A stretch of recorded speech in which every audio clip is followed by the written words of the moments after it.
Hey, guys, it's Tim Gillette, and we are back here with another Tim Gillette show. Hey, this is my favorite podcast to do every week. I do a couple different one-on-ones, and this one here is interesting because it's a podcast where I promote the guest. I know, it's called the Tim Gillette Show, but I'm going to share about them.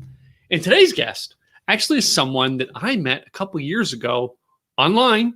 I don't think we've ever met in person. I think this is the first time we're on camera together, but it's going to be an interesting story because she recently put a new book out. I'm pretty sure we're going to ask her about it, and we're going to find out all about it and everything. But anyway, Dana Peever and I have been friends on Facebook, been connected for years. And when I heard she's putting the new book out, I said, hey, go in and come on and be part of the podcast. And she said, sure. She grabbed a slot and came in, and that slot is today. So I'm going to actually ask her some questions, get to know her live on camera, so you can get to know her too. So let's bring her on here and see if she's ready. Are you ready, Dana?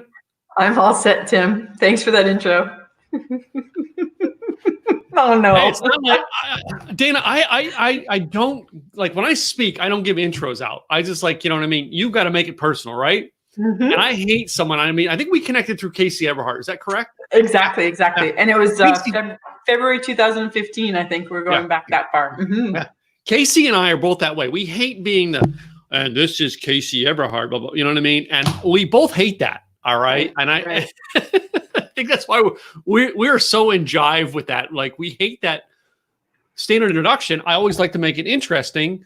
And those people who have the standard come back and go, well, that's an interesting way to put it. Never thought of that way. Anyway. Absolutely. Yeah. I love it, Tim. And I think you mentioned that we hadn't been on camera before, but I think I was on one of your shows previously, just an audio version. I think right. You were on the original Rocker Life Coach show when we did that on Blog Talk Radio. Yeah, I think so. How many years ago was that? That was 4 or 5 years ago. I did that from 2012 to 2014. Oh, wow. And I left in 2014. I left Blog Talk Radio. And then I went over to Dave Pratt's network in Arizona, and I was on there for 2 years. Maybe 3, I was on his network, and then I left being on the radio network and decided to do independent podcasts. Right. And here we are, right? Yeah. And here I am, 8 years later, I'm still broadcasting, still doing interviews. Your hair is shorter. I cut it last couple months. I cut it off, and I'm about to go get another haircut because now it's driving me crazy, and I'm like, that's what happens when you cut. A woman can tell you that. Yeah, my wife wants to have short hair, but she keeps it growing long. She's got hair about your length. Okay. And when we met, she had hair shorter than mine now. Really? And I like long hair, but she can have it however she wants. She just does it to try to keep me happy because she knows I like long hair. Well, that's good of her. Little things to keep a marriage going, hair.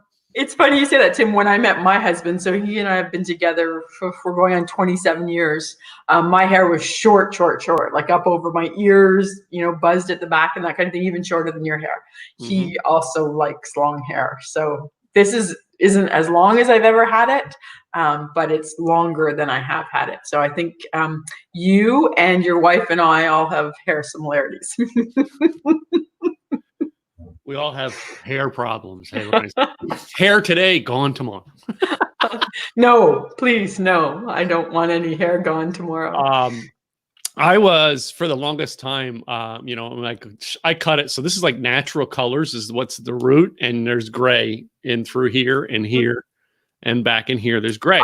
I can't see it at all, Tim. I know. Just saying. For years, I had dyed blonde. Everybody's like, well, yeah, your hair looks pretty good. And like all of my brothers, my youngest brother is the grayest.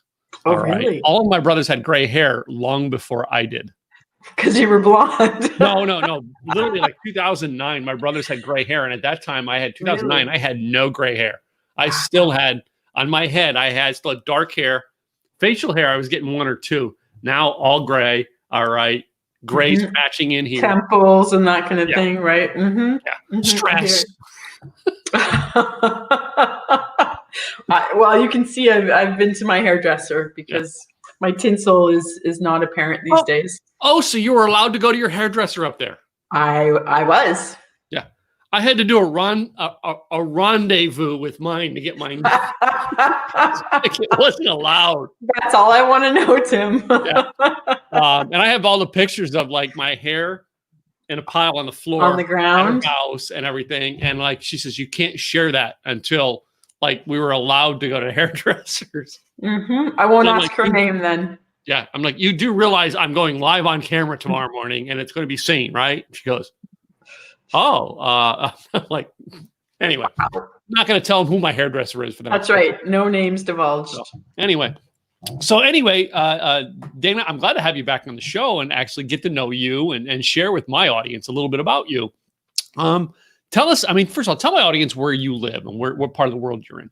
Sure. I'm in Canada. I'll start there. And I'm in Ontario. And I live just west of Toronto in a town called Burlington. And I'm right on the shore of Lake Ontario. So my family and I used to live in a huge home here in the suburbs, actually in Oakville. And then we're coming up on 2 years. The end of the month, we moved to a condo, and I'm on the 15th floor of a building that, I can throw a rock off my balcony into the water. And it's, we fall asleep to the waves lapping on the shore. And the way our condo is situated, I have a sunrise view and sunset, and it's pretty spectacular for this water person. So Burlington, Ontario, Canada. Yeah, condo. I'm like, wait a minute, you're up on the 15th floor, so I'm thinking like, that's a way to look at the snow and not have to go out and shovel it. Oh, shush. We didn't get a lot of snow this past year. I didn't even put winter tires on my car. So I know it was a great winter. I moved south 20 some years ago. I haven't put winter tires on my car in 20 years.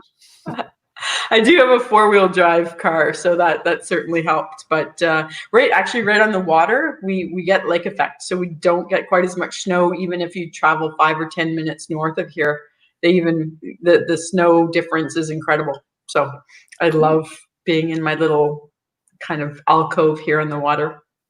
So, so you live up in Canada, all right. What kind of work do you do? Are you like online work or Yeah. I'm one of the fortunate ones, Tim. I actually work a full-time corporate job that I absolutely love. I went to school for human resources way back when, and have worked in HR ever since. I actually work for an American company, though, out of Tacoma, Washington. And I do HR right now for 3 of our brands right across North America.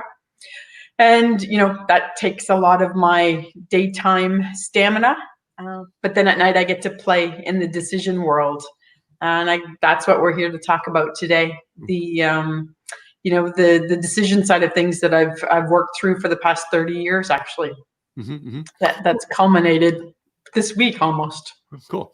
Well, before we get into the book and everything, explain a little bit about what it is that your Decision Smith is about.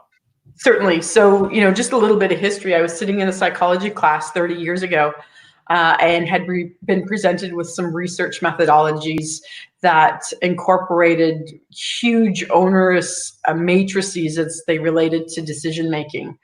And, I saw the validity of it for that class and what it could really present to you in terms of solutions. But I also knew that there must be a way to really kind of dumb that down to layman's terms, including me, that, I could use on a daily basis. So that kind of became my life's mission, to figure out how I could put a system together to help people make tough decisions in their lives that was kind of foolproof. That people could learn. I equate it to, riding a bike. Once you learn how to use the system, you just implement it over and over in your life. And so from that was born a spreadsheet that I used for years and years. I started using it with my clients probably about 15 years ago, because I tested my system on myself for about 15 years, had great results. I have a great life, made great decisions all along the way. And then started using it with clients. And then actually it was, about a year and a half ago that we finally put an app in the App Store that walks people through the process. And, it's available now to anybody who wants to use the system. Cool. So that's where we're at today. Cool. And now, are you taking any of that and being used in your corporate job, or is it just other outside customers and clients? No, I use it in my corporate job as well. You know, one of the great things, the company that I work for is a staffing company. Mm-hmm. So one of the things we're constantly doing is making decisions about who to hire. So it's a great tool. I've, been in recruitment, prolifically within my career, and have used it. And time again, it really helps the right candidate rise to the top. That's good. Now, I mean, do you have, like, going back through your years as, in your adult world, do you have someone who was like a mentor or someone who kind of popped out and like said things that started getting you thinking on this process? Or was it someone that maybe said a word of advice that like sticks to you to this day that is still driving in this? It's almost the opposite, Tim. I had people tell me that I couldn't do things, or that I would never be able to achieve certain things. Mm-hmm. And so for anybody that knows me well, they know that's probably not the right, verbiage to use with me, because it's just going to make me want to be more successful. Mm-hmm. So, using this process, I, decided what I wanted to do, and then did it. So, that's not to say I haven't had mentors along the way. I've certainly had some great bosses and even colleagues and people that I've met networking and that kind of thing, that have all, added little pieces here and there. But I think if I'm answering your question honestly, it was more people saying I couldn't, forcing me to achieve. So I'm guessing you're kind of a rebel at heart.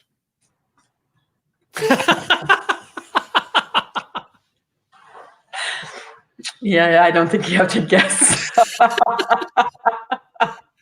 on that one. Sometimes the rebels have more fun. Just saying. Well, you do know about last year, right? Mm-hmm. So I turned 50 last year, and I hashtagged it Year of Dana. Mm-hmm. And I spent the entire year, I crossed over 100 things off my bucket list. I wasn't home much. I had a ton of fun. Some of it was a little bit rebellious, living up to that moniker. So yes, my life is pretty exciting, not mundane in the least. I noticed that Tim wasn't on your list of things to do. Anyway. Being on Tim's podcast, so that was on the list. Being on Tim's podcast was on my list, and here I am. Told you we were going to have fun today. Okay, I'm gonna have a drink now. Oh goodness! But it's neat that you did something like that. It kind of, in a way, it is its mentor, because it drove you. So many people out there, they don't have something that drives them like you did. And sometimes, cases that rebelness can drive them. And I'm sure some clients who come to you, they need that rebel aspect. They maybe need you to say, no, you can't do it. Prove me wrong. Yeah. I'm not, I've coached many people, Mm-hmm. and I'm never going to be the person that says you should do this or you should do that. Right. Mm-hmm. The way I go to bat with my clients is always just in asking questions. Yeah. And typically by being able to ask the right questions, they can pull out that information for themselves without me even having to, really point them in that direction. Mm-hmm. So I think that's, part of my craft that I've been able to hone over the years. But yeah, I know that, I get people coming to me all the time talking about what my secret sauce is, and just trying to understand how my life works or ticks, and wanting some of that for themselves. Mm-hmm. And I've learned how to share that without, like I say, giving them specifics, but letting them find that for themselves. Well, I mean, yeah, and that's what I meant by that. I mean, it's like, it's almost we attract the personalities that we are, you know what I mean? And like, and it's so, yeah. It's probably why you and I are hanging out together again. That's right. Yep. But I mean, we do, and we tend to be able to help them better. All right. And then there's the people out there who need, I personally couldn't tell you, no, prove me wrong. All right. It's not in my genes, but like those are the people who are attracted to me. They want me to say, no, go do it right. Anyway, it's weird. I hear you. Yeah, for sure. My coach, my mentor, I remember our first conversation on the phone we ever had. And it was, for me, it was like, I was writing a blog post about him and reached out to him an email, and he wrote an email back, call me, here's the phone number. That was the email. Wow. And I get on the phone with him, and the first words out of his mouth is, I have an event next week. How come you're not on the list of coming to it? I'm in my mind going, and that built our relationship, and why he's been my mentor for 8 years, because it's somehow or another, most people, they would revolt against that. Well, right. You're demanding. And me, I went and sat and realized, and I went, did he know that I needed to hear it that way? You know what I mean? And like, it was unconscious. He didn't know that, but he unconsciously went with a knee-jerk reaction, which I'm sure you do with the people you help to make that decision. And I found the decision on my own. Exactly. Now I'm attracted to him because he helped me find the decision on my own by doing something he probably never intended to do. Right. A lot of times, right, you have no idea the impact you're going to have. And it's interesting that you say that too, because there's a lot of people that I work with that I'll get signs as we're talking when I know damn well they're not ready to make a decision. So our conversation almost becomes moot because, I know they're not in the right mindset. You must have been right, at the precipice of needing to hear what he had to say for you to be able to act on it. So good on his part for propelling you that way. Yeah. So, and some of the people that you help and the decisions they got to make, some of them aren't necessarily good, or not to say good, I would say easy decisions. Oh, none of them are easy decisions in my opinion. Okay. This isn't a where should we go for supper kind of decision tool. I help women decide whether or not they should stay in their marriages. I help people decide career paths. We look a lot at people deciding to purchase homes or vehicles, kind of some of the big ticket items in your life. I help people discern whether or not a relationship non-spousal is serving them, whether it be from a family perspective. And, we'll talk about the book a little bit later, but that's a lot of what the stories are in that book with the women that I worked with. Yeah. So, I want to go into the book here a little bit because, I know you just had it released. First of all, you have a copy to show us? Did you put it up on camera or no? You know what? I don't. I will. I'll send you a copy as soon as I have mine. But I know you it just got published this week, correct? On Tuesday. Tuesday. Okay. So, it's fairly new. What was the process in making you want to go, okay, I need to put this in book format? So the book is called The Decision to Purge the Year the Skeletons Fell Out of the Closet. And it focuses on an actual year of working with clients that was really impactful to me. And that was 5 years ago. And at the end of that year, as I started thinking about what had transpired, the book actually started writing itself in my head. I had absolutely no control. I remember waking up on a Saturday morning knowing that I needed to get pen to paper because my brain was just filled with these chapters being written. So I remember sitting down that day and writing 9 chapters, in one sitting. The book has ended up being 21 chapters, but it was a journey to publish. And I think, for the people that wind up reading the book, they'll understand what that journey was. But it's something that my goal is, if one person relates to the stories, one person finds, some strength within themselves to make some tough decisions, to get rid of their tolerations, then it served its purpose. And I know, I've gotten, I've written 2 of my own books, but I've been in several other books of people's. Right. And the writing process was always tough for me. My first book, the only reason I got it out was because my mentor actually gave me a system to do it. And I got it done.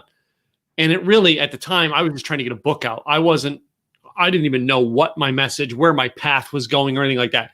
You, on the other hand, spent years crafting your skills, building your path, and then writing about it, correct? Mm-hmm. Correct.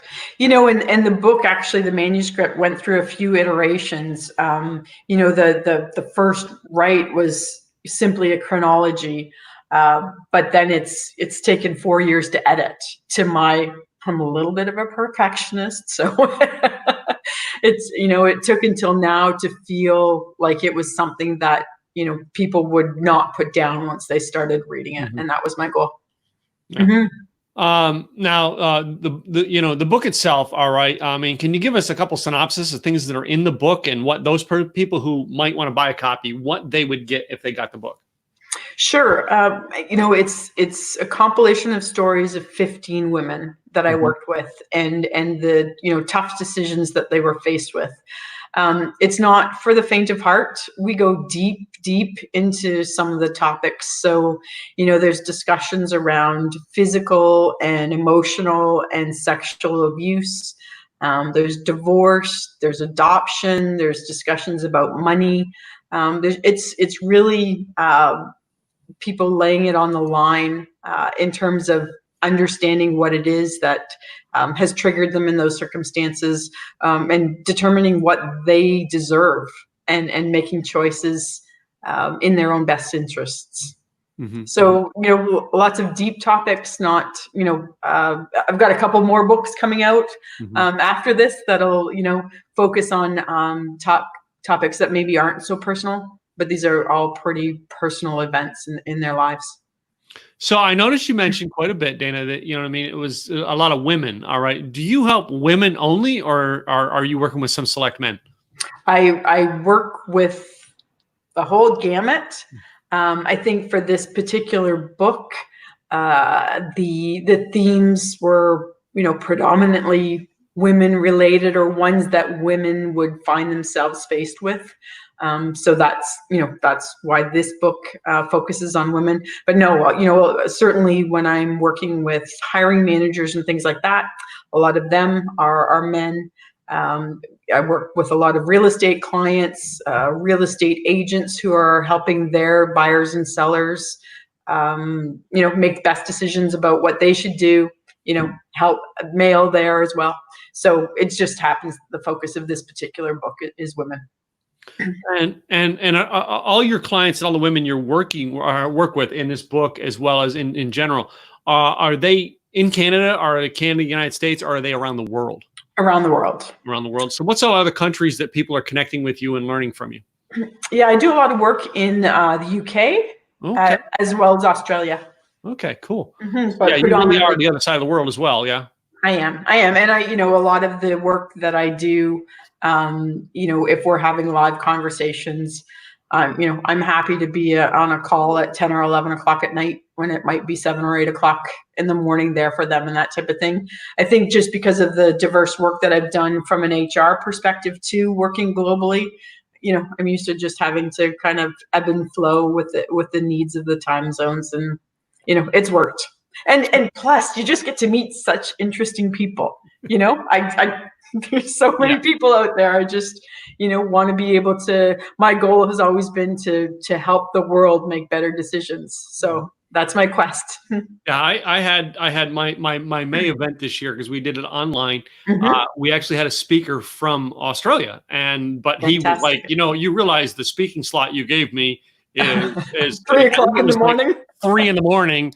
So I talked with him and I said, just what you can do is record it and I'm going to play it. All right. And that's what we did. And it was interestingly done because the video glitched. But it's like, I explained to everybody, listen, I said, he recorded this last night and he's not going to be here, but you get to tap into the other side of the world. And yes, you understand time zones. Do you know how many people in my clients that have to go, wait a minute, Central Time, Eastern Time, Pacific? I mean, they can't understand like Eastern Time versus Central Time. Yep. It's been something, again, in my recruitment life where you'd set up interviews. I remember I used to recruit right across Canada. So Mhm. you'd have to know, like, even the hour and a half time difference in Newfoundland, right? It has, that extra half hour in there for sure.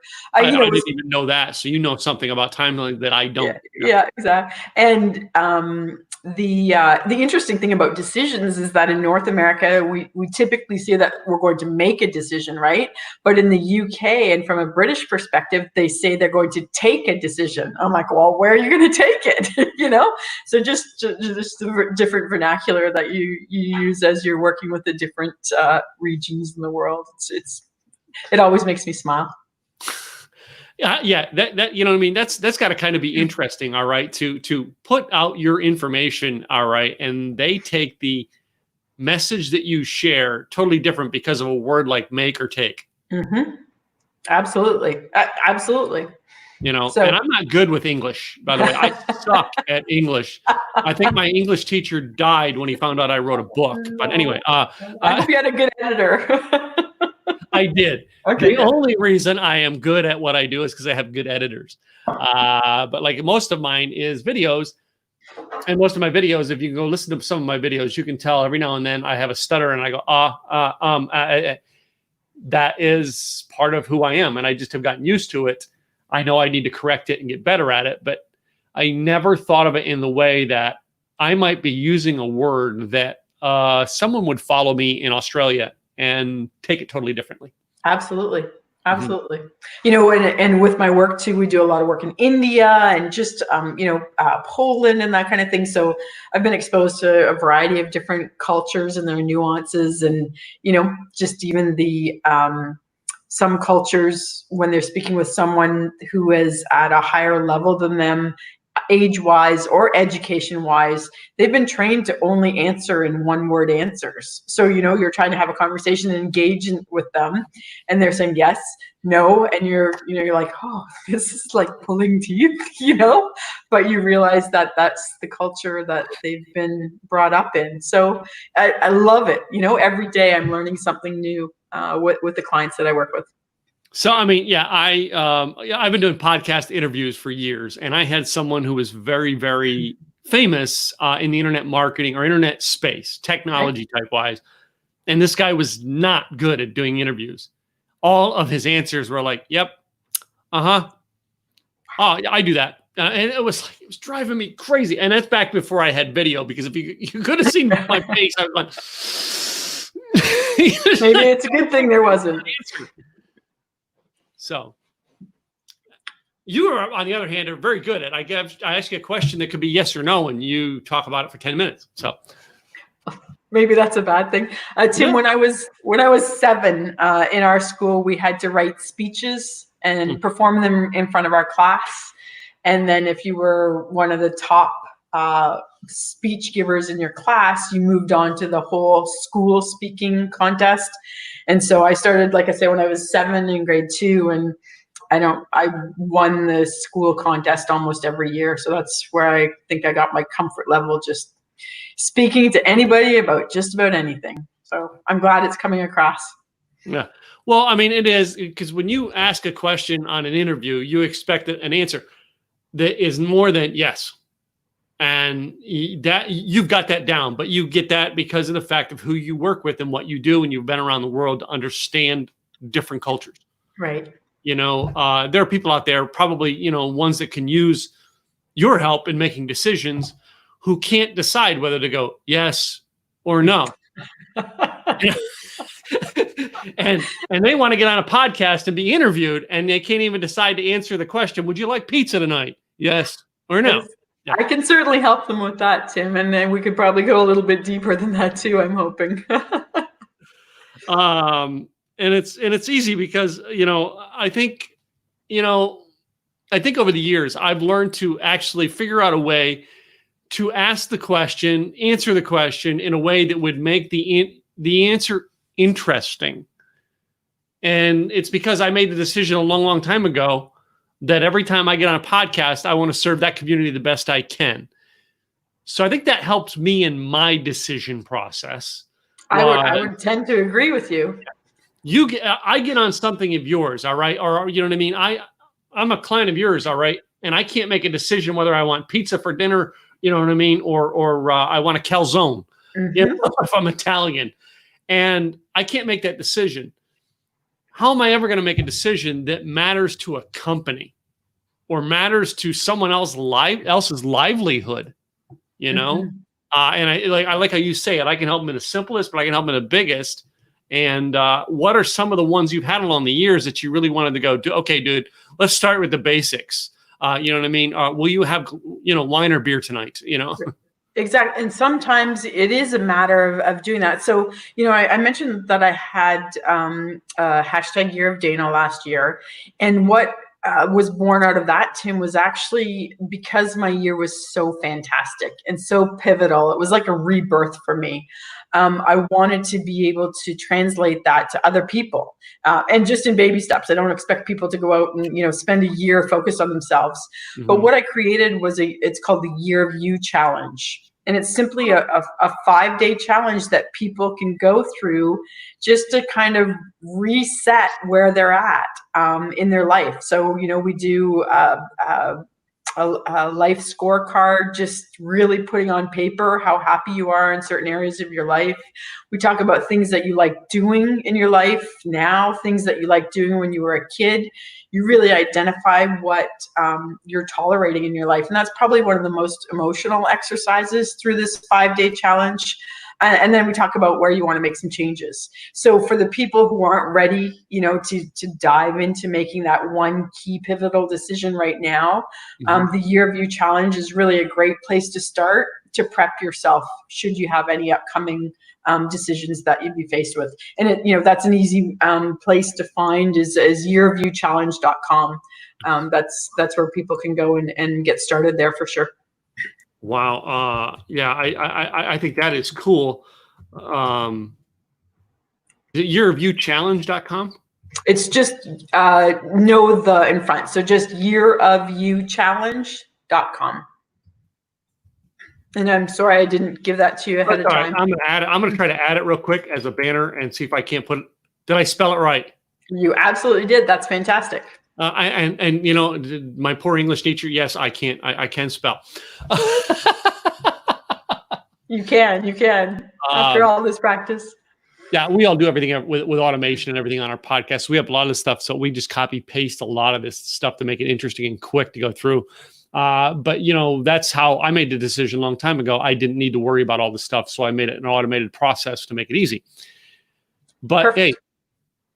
That's how I teach people is how to automate. I don't teach people how to year review, but I'm so fascinated in that. I'm going to go check that out. So I want to type it in real quick. Great. Thank you. You bet. It's kind of interesting getting to know you. All right. Share all this stuff with you on camera. There is a lot of people who are going to watch this who maybe are trying to make some hard decisions right now. And right now is some tough times to make those hard decisions. What advice would you give to them if they're watching? I mean, some of them are stuck in a house right now with an abusive spouse and they can't leave because of COVID. Right. They can't. What's your advice to them right now? Well, Tim, I think it's really imperative, and I'm always going to push my system. Like I say, it's a 5-step system. You can grab the app for free in iTunes or Google Play. It's called the Decision Smith. And it starts your mind thinking through what it is that you're taking into consideration as you're making a decision. And even if you're not in a position where you can make a decision now or take a decision now, at least you've started that thought process about what's important for you. Because as you list your factors, you're also going to then go and rate them on how important, that particular factor is for you right now. And finally, you score the options that you have against those factors. And it gives you a mathematical score and percentage that would obviously point you in the right direction. But I think, just making sure that you are tapping into what it is that's making you happy or not happy right now, that's where people can start. And once you realize that and accept that and give yourself a little bit of grace in those areas, then when the time is right, you can make the right decisions that are, right for your life. Because I think what happens, and one of the things that I also love about the process is that Too often people put other people's wants or thoughts or societal pressures on how they make decisions. And what the process does here is it really gives you the opportunity to incorporate that into your decision making, but not let it be the whole focus. It's still, can be really personal for you and help you determine what's best for you. So I think, like you say, we're in times right now where people can't make changes or can't make any tough decisions, but at least preparing yourself for when you are going to be able to do that, is going to help people see the light at the end of the tunnel, right? Yeah. Well, and it's almost, I had a friend as a mentor type person when I was younger who said, when you make the choice to succeed, you will take the action that will lead you to success. And I think that's kind of along what you're saying right now is, follow this process. You'll be making the decisions, but as you make the decisions, it'll share with you how to take the action to make it work. Is that what I'm hearing? Yeah, absolutely. Absolutely. I think, it allows you to go deeper into thought process than you might normally when you're making a decision. And one of the great things as well about this process is there's a lot of right brain people out there and a lot of left brain people. There's some people who need things very factually and very linear. And sometimes when they're making decisions, they're afraid that they haven't taken their gut feeling into consideration enough, or emotions or other people's feelings. And vice versa. If you've got that feely person, sometimes they don't think they've looked at the black and white enough. So what this system does is it allows you to marry those two. It gives you the opportunity to look at both sides and ensure that when you get your final score and percentage, you know that you've taken that all into consideration. So again, whether or not you're ready to, act on the decision that you've made, or if that has to be, put off a little bit, at least you've got a clear focus in mind to move forward. Cool. So, and what is the way that they can get a hold of you? The best website and stuff they can reach you at? Tim, a while back, I did a grid with all of the places people get in touch with me, and it was confusing to me. So I can't imagine what it might have been to the outside world. So we amalgamated everything. And if you can remember the Decision Smith, you can find me. So that's the website, thedecisionsmith.com. The app is The Decision Smith. All my handles on social media are The Decision Smith. So just made it really easy, to be able to remember that. And Smith's a pretty common name, so it shouldn't be too hard to remember, right? Yeah. So, that's where people can find me for sure. Well, it's just something we teach people is, make your brand match everywhere. But anyway, so smart. Well, it took me a while to learn that one. But still, even still, I have, now, like, my thing is Simple Easy Marketing, but we still have Blog and Video Con is still our biggest event because that's the hugest thing that drove us to what we do. But the program is something different. And getting all that stuff to match online is what we're working on now ourselves, because it takes a while to make it all line up. Yeah, absolutely. I think the last time I talked to you, I had a different name. The app even had a different name. So, it's all nice and tight in one place now. So it's been working for sure. Cool. Well, Dana, I thank you for being on the show. I do have to close out my show with my game. Have you heard about my game? I'm afraid. It's a decision game. Okay. Perfect. I couldn't resist.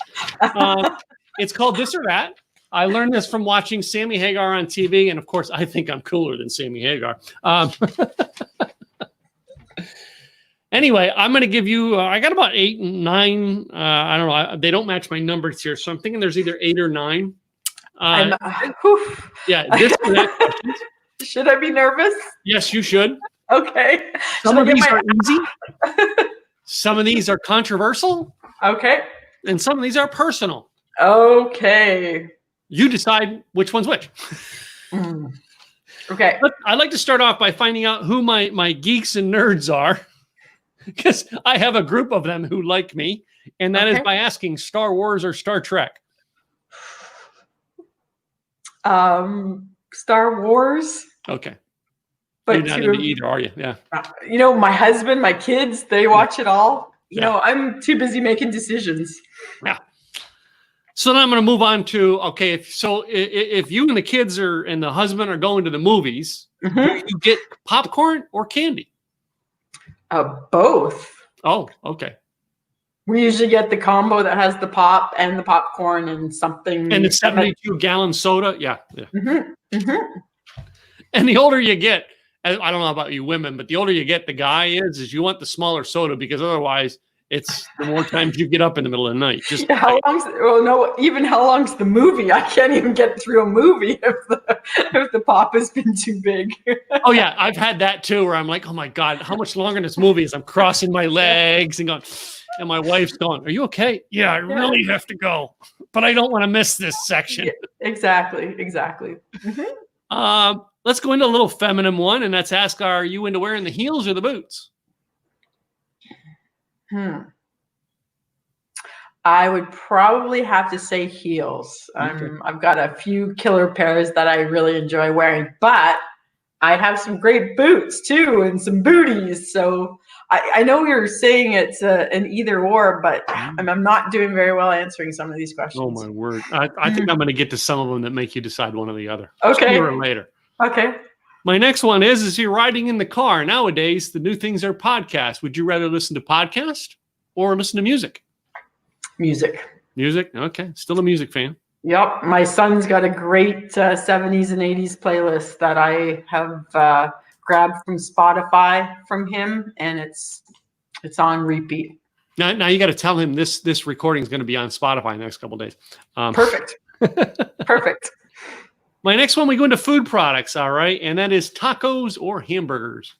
Oh, tacos. I love tacos, especially authentic Mexican, which isn't as easy to find in Canada, but we've got a few places. And down here in Texas, we have 62 versions of that. Yeah, exactly. Canada, not so much, but fish taco, I would eat that every night. Yeah, we have a place down here that makes a really good brisket taco and a really, really good shrimp tacos. Oh my God. Brisket taco. I don't think I've ever tried one of those. Yeah, like Texas, like I'm a barbecue person, and Texas is where the brisket idea came from. And there's just one place here that does the brisket, and it's got that like Mexican spice to it. Oh, it's so good. Yeah. I'm going to come visit, and you're going to take me out for a brisket taco. Okay. We will go. My next one here is, would you rather dress up or wear yoga pants?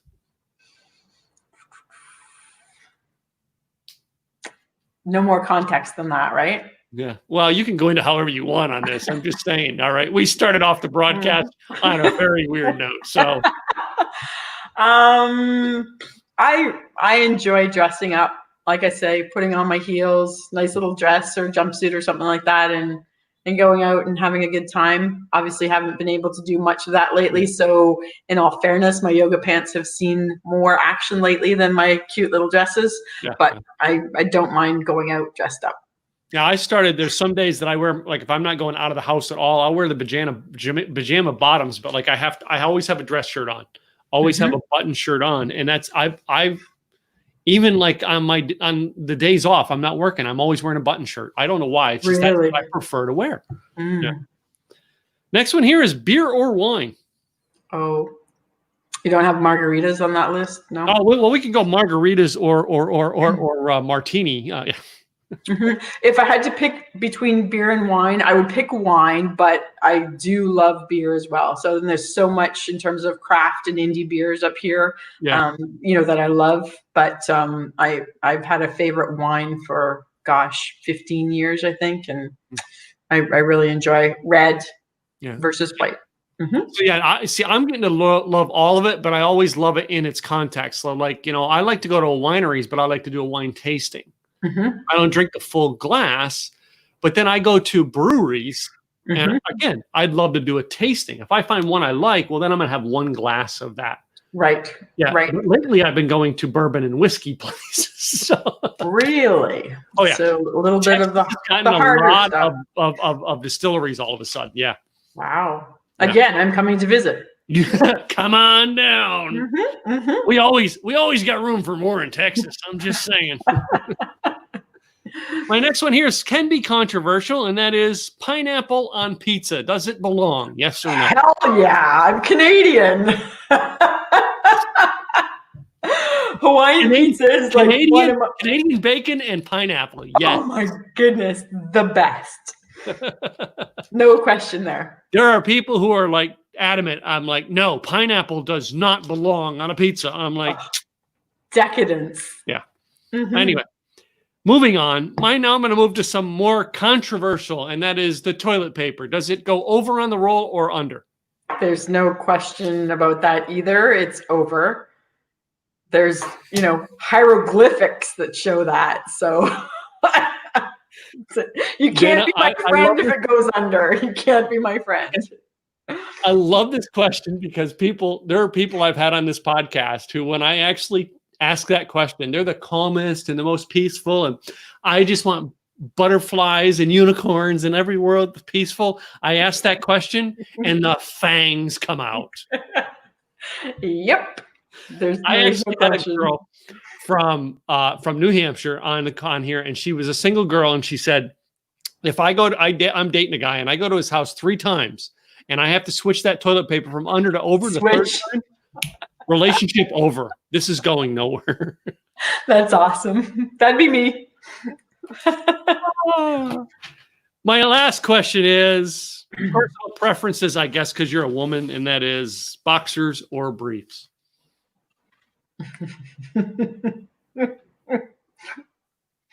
Boxer briefs.